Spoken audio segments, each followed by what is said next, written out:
একটা পা ঘাস তো আনা হয়ে গেল, এবার বাচ্চাটাকে ঘরে রেখে আসি। এই তোরা তোর বোনকে নিয়ে একটু খেলা কর, আমি একটু আরো ঘাস নিয়ে আসি। ওরে বাবা রে, ঘাস গুলো যেন শেষই হচ্ছে না। আম্মু দেখো আমি কত ঘাস এনেছি, তুমি এবার ঘাসগুলো কেটে নাও তাড়াতাড়ি, গরুকে খেতে দিতে হবে। আম্মু তুমি এসেছো, ছুটকি কান্না করতেছে। ঠিক আছে। আরে ছুটকি, এত কান্না করো কিসের জন্য?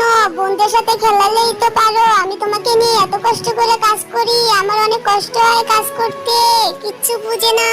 গরুগুলো তো এসে গেল, এবার গরুকে খেতে দিতে হবে। আমার ঘাস কাটা প্রায় শেষ হয়ে গেছে, এবার ঘাসগুলো চারিতে দিয়ে আসি।